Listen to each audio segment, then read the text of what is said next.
Shabbat Shalom, listeners. It's the day the Most High has made. We will rejoice and be glad in it. There's like a guy just starting to mow the lawn.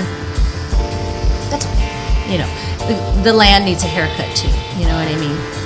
And well, now, I was getting ready to be like unbothered. I kind of am unbothered. But the thing is, I remember like right after the grass gets cut, there's like this beautiful moment that happens for like 60 minutes. And the birds are able to come down and get fed like super easily, like all their food. They don't go to the grocery store, they don't go to Aldi, they don't go to Walmart, they don't need to do all that. They just kind of like fly around, travel on their known meridians, their known paths, frequencies, energies, and, Most High feeds them, which goes back to like one of the books, like Matthew chapter 6 or something like that, chapter 7, chapter 6. And it's just, and they communicate, they do all this extra stuff, and they congregate, and they're not mean to people, but they just like have all this food, and like nobody had to go work 12 hours somewhere and they hated their job or their boss. They didn't have to drive through traffic in LA. I cannot stand LA traffic, just like bum squad.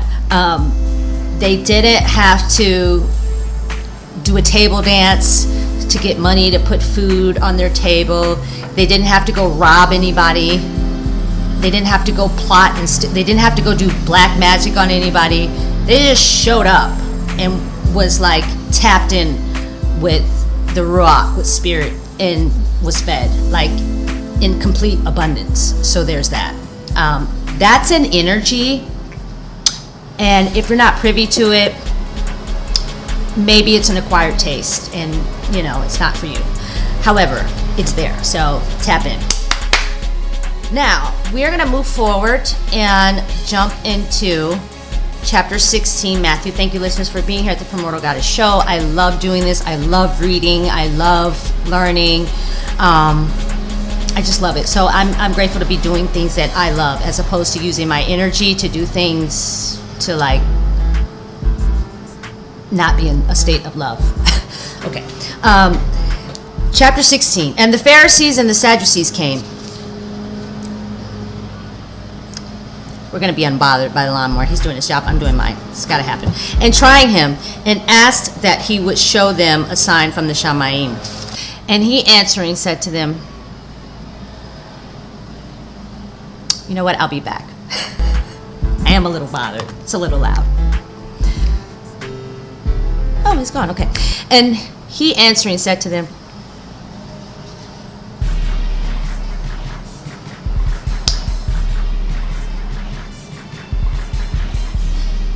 "Patience is a virtue, and it's good for you. Patience is good for us. Be patient. When it is evening, you say, 'Fair weather for the I'll be back.' 3:33 on the clock. Thank you, Ascended Masters and Messengers. Hallelujah. Thank you, listeners, for that brief interference. I just looked outside the window. I mean, there's a worker mowing the lawn. It's kind of like, I don't do yard work. I want to learn how to garden and stuff like that. But just really quick, this guy's, he's a Latina. Very cool looking guy. Very cool.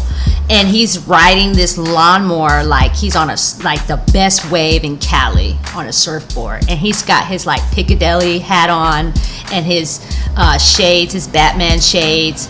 And they have to wear like an orange cloak or that bright yellow neon vest thingy that they have to wear to symbolize that they're like a worker for certain companies and stuff. And it just looks really gnarly and cool. So I just wanted to throw that in there. He's a little loud, so I will be back. But this is fun, right? Once in a lifetime type of thing. Divine timing. Thanks. See you in a minute. Okie dokie karaoke. Thank you, listeners. Very cool guy out there mowing the lawn with his summer barista hat on and his Superman shades and his little colory thing. He was even wearing khakis. Get that. So shouts out to khaki boys. Okay, khaki girls and boys. All right, well, khaki whoever. All right, moving on. So, chapter 16. Thank you. And the Pharisees and the Sadducees came and trying him, asked that he would show them a sign from the Shamaim. And he answering said to them, when it is evening, you say, fair weather, for the Shamaim is red. And in the morning, stormy weather today, for the Shamaim is red and overcast. You hypocrites, know how to discern the face of the Shamaim, but not the sign of times. A wicked and adulterous generation seeks after a sign, and no sign shall be given to it except the sign of the prophet Jonah. And he left them and went away. And his Talmudim came to the other side, and had forgotten to take bread. And Yahushua said to them, mind! And beware of the leaven of the Pharisees and the Sadducees. And they reasoned among themselves, saying, because we brought no bread? But Yahushua, aware of this, said to them, O you of little belief, why do you reason among yourselves because you brought no bread? Do you still not understand, neither remember the 5 loaves of the 5,000 and how many baskets you picked up? Or the 7 loaves of the 4,000 and how many large baskets you picked up? How is it that you do not understand that? I did not speak to you concerning bread, but to beware of the leaven of the Pharisees and the Sadducees. Then they understood that he did not say to beware of the leaven of bread, but of the teaching of the Pharisees and the Sadducees. Now when Yahushua came into the parts of Caesarea Philippus, he asked his Talmudim, saying, who do men say the Ben of Adam is? And they said, some Yohanan, the Immerser, and others Eliyahu, and others Yirmiyahu, or one of the Nabim. And he said to them, and you, who do you say I am? And Shimon and Kepha answering said, you are the Mashiach, the Ben of the living Elohim. And Yahushua answering said to him, Baruch are you, Shimon bar Yonah, for flesh and blood has not revealed this to you, but my Father in the Shamayim. And I also say to you that you are Kepha, and on this rock I shall build my assembly, and the gates of the grave shall not overcome it. And I shall give you the keys of the reign of the Shamayim. And whatever you bind on earth shall be, having been bound in the Shamayim. And whatever you loosen on earth shall be, having been loosened in the Shamayim. Then he warned his Talmudim that they should say to no one that he is Yahushua HaMashiach. From that time, Yahushua began to show to his Talmudim that it was necessary for him to go to Yerushalayim and to suffer much from the elders and the chief Kohanim and scribes, and to be killed and to be raised again the 3rd day. And Kepha took him aside and began to rebuke him, saying, be kind to yourself, Adonai. This shall not be to you. But he turned and said to Kepha, get behind me, Satan.